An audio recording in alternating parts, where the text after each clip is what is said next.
안녕하세요. 저는 동탄 시온교회 하근수 목사입니다.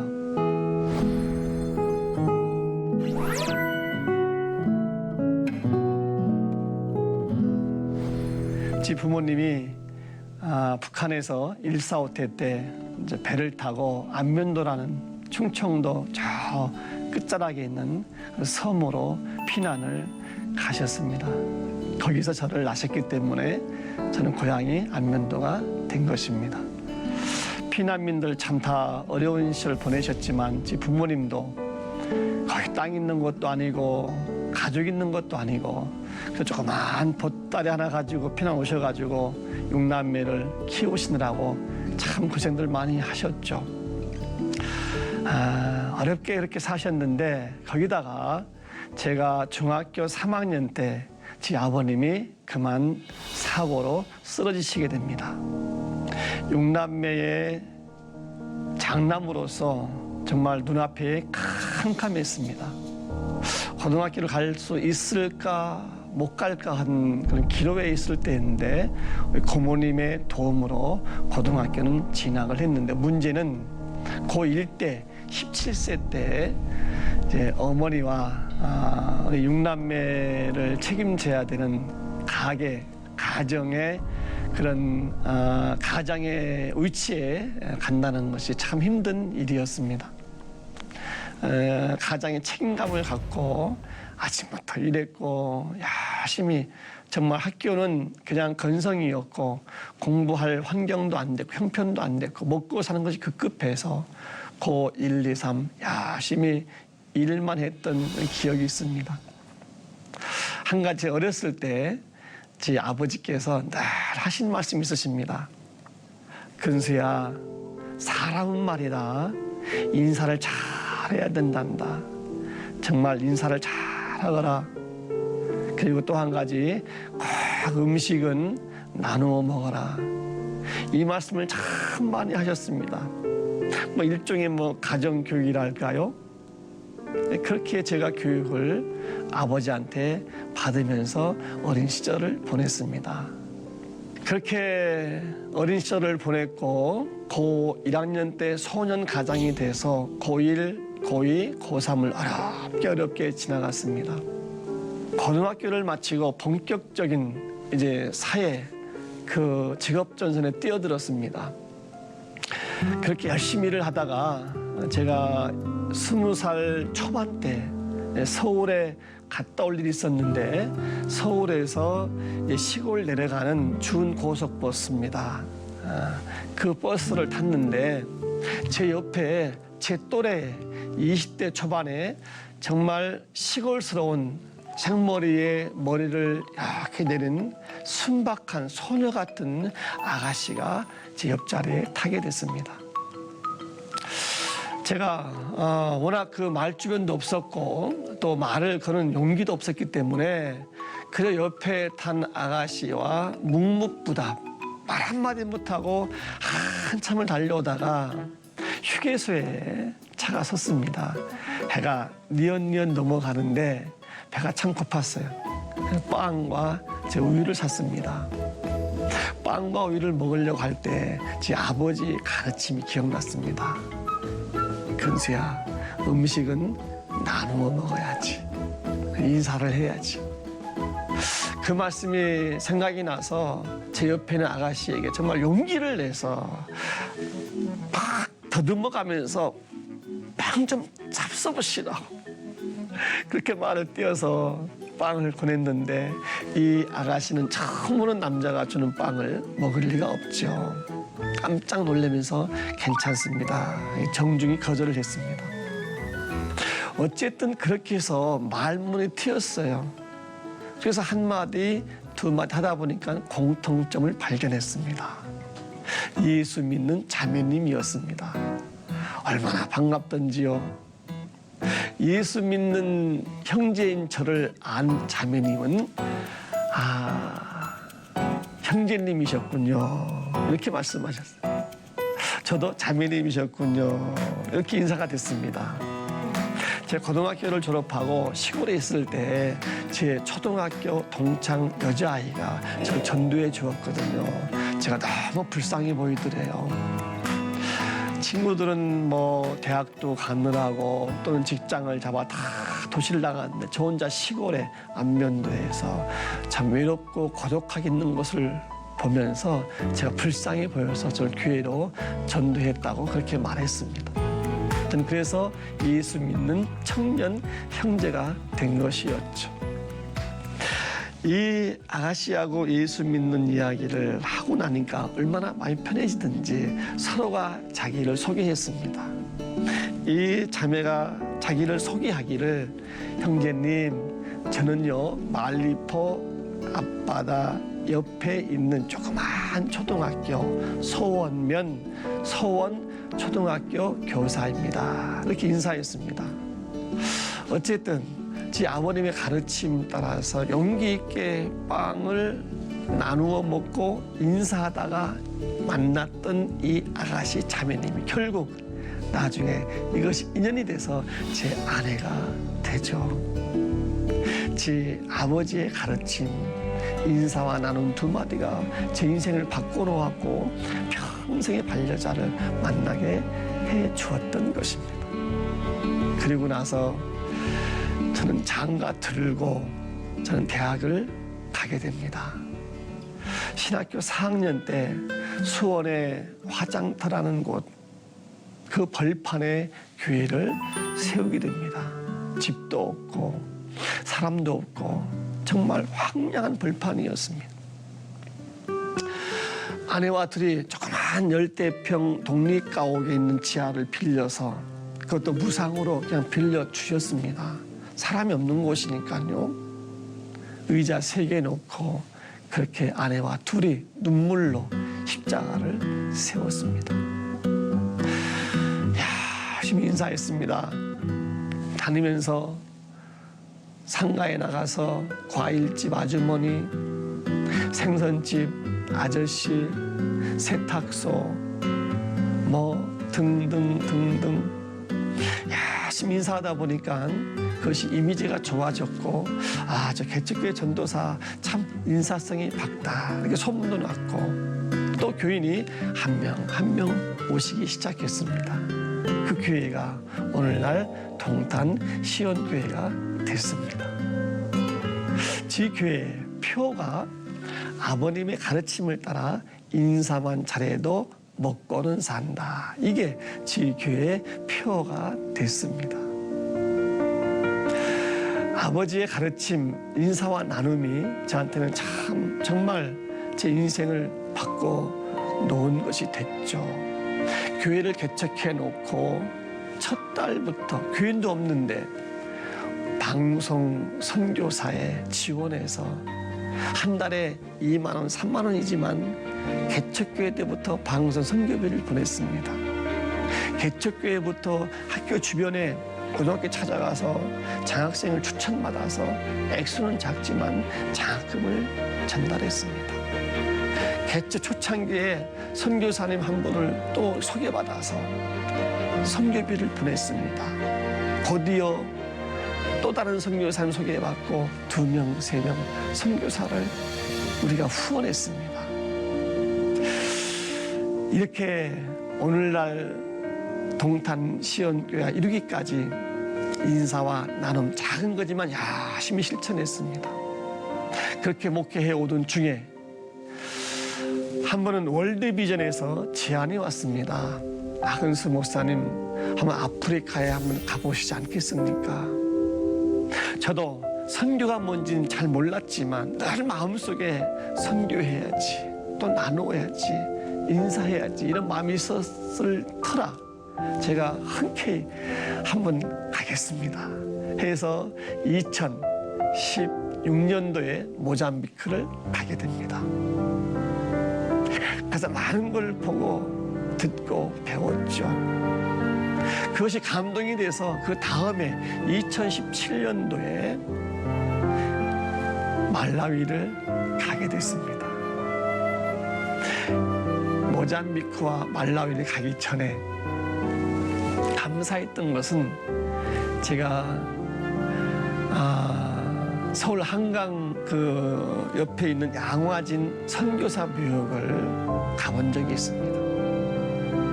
좀 시간이 지나간 이야기지만 그때 양화진 선교사 묘역을 가서 보고 선교가 무엇인지, 선교사가 어떠한 것인지, 대한민국에 어떻게 복음이 들어왔는지, 그분들 어떻게 피를 흘렸는지 전 많은 것을 배웠고 들었고 그렇게 다녀왔던 기억이 있습니다. 양화진 선교사 묘역에 묻혔던 선교사들의 평균 나이가 20대 후반이랍니다.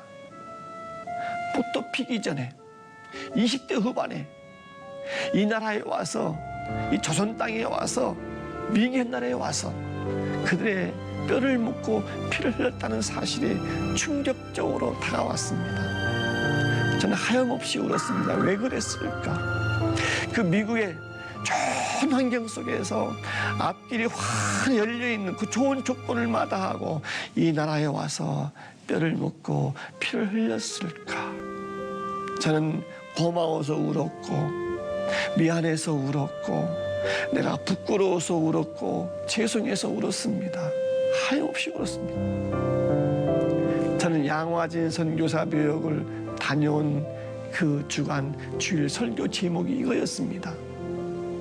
동탄시온교회 교우 여러분, 양화진 선교사 묘역은 기독교의 성지가 아닙니다. 이게 설교 제목이었습니다. 양화진 선교사 묘역은 기독교의 성지가 아닙니다. 무슨 말이냐? 양화진 선교사 묘역은 기독교의 성지를 넘어 대한민국 근대화의 성지입니다.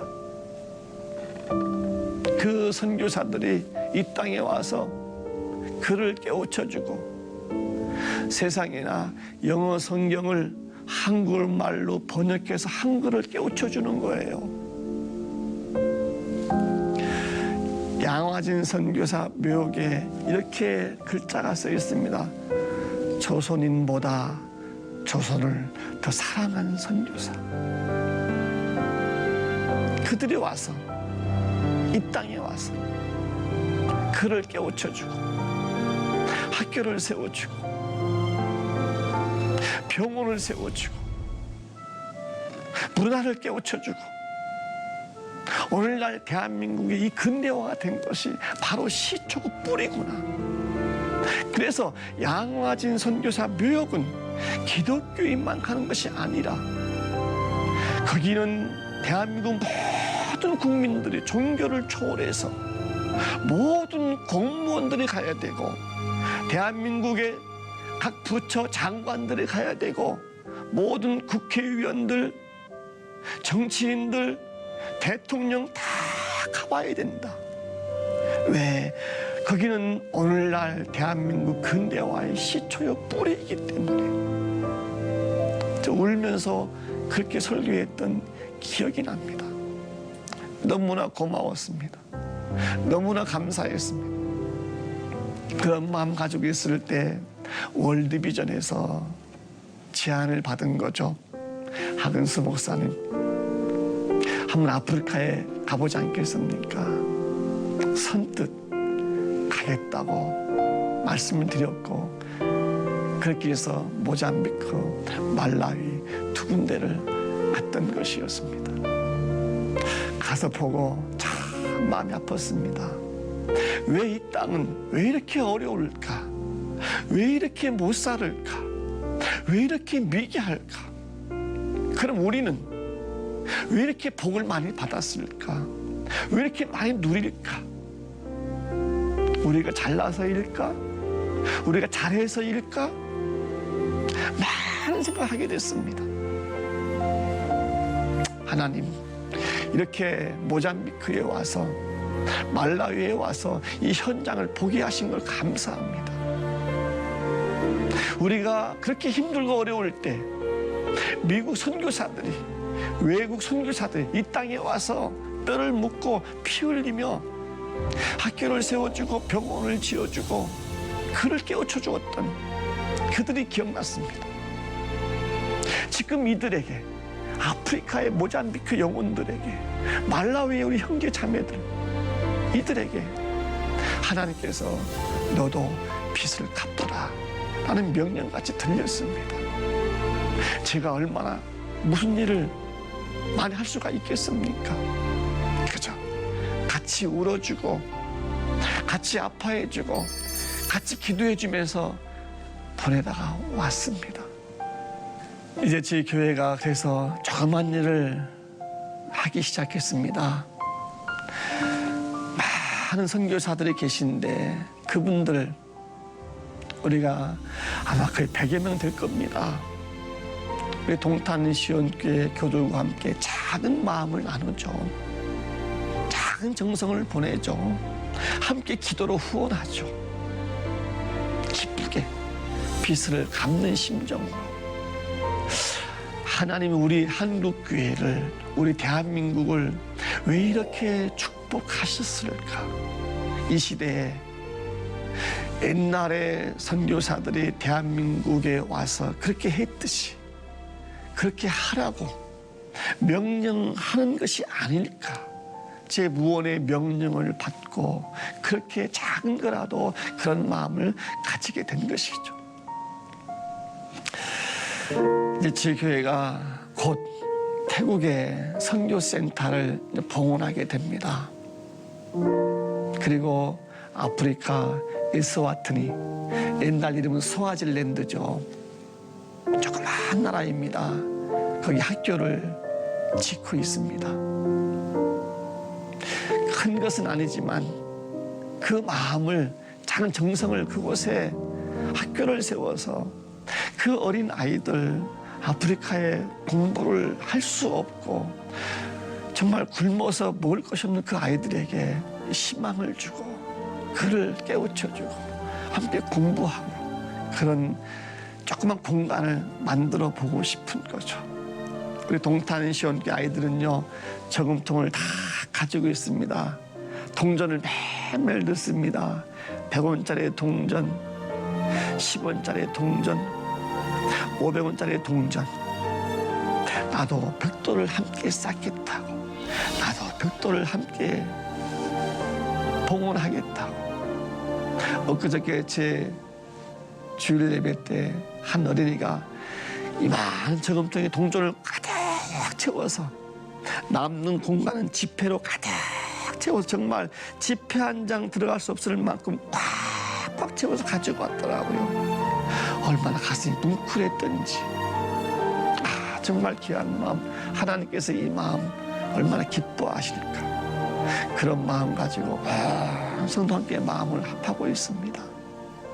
하나님이 주신 이 은혜, 이 축복, 이 사랑, 정말 만분의 일이라도 나누고 싶어서 그렇게 우리가 준비하고, 곧 이제 다 태국 선교센터와 아프리카의 학교 건축이 마쳐지게 되면은 봉헌식도 하고 그 아이들과 함께 아프리카 아이들이 춤을 추면서 축제도 하고 그런 기대감을 가지고 있습니다. 또 하나의 조그마한 소망이라면, 바람이라면, 인사만 잘해도 먹고는 산다, 이 표같이 우리 대한민국 사회가 정말 인사를 잘했으면 좋겠다. 지금 아파트에 앞집, 뒷집, 윗집이 누가 사는지 모르는 그런 시대거든요. 소통하는 이웃, 인사하는 이웃, 인사하는 형제, 자매, 그리고 조그마한 마음을 나누는 우리 대한민국 사회가 되면 참 좋겠다. 이런 마음을 가지고 있습니다. 성경에서 말씀하시죠. 받는 자보다 주는 자가 포기했다. 갈릴리 바다와 사해 바다의 차이점도 말씀하잖아요. 사해 바다는 받기만 하는데 물이 고여서 썩는 바다가 됐다. 갈릴리 바다는 계속 받는 물을 또 흘려보내고 또 흘려보내고 또 흘려보내고. 우리 한번 이런 마음 가져보시면 어떨까요? 하나님이 왜 나한테 건강을 주셨을까? 하나님이 왜 나한테 물질을 주셨을까? 그 물질, 그 건강 잘 쓴다면 또 주시고 또 주시고 또 쓰면 더 주시고 그것이 하나님의 은혜와 축복이 아닐까 하는 생각을 하게 됩니다. 우리 시청자 여러분, 성도 여러분, 우리 사회가 이렇게 나누고 인사하고 소통한다면 얼마나 아름다워질까요? 이것이 천국이 아니겠습니까? 이 작은 깨달음을 주신 우리 월드비전 너무 고맙고 앞으로도 감사한 마음 가지고 계속해서 함께 나누고 인사하고 소통하는 그런 교회, 그런 이웃, 그런 우리 모든 나라가 되기를 소망하면서 저는 여기서 인사를 드리겠습니다. 고맙습니다. 감사합니다.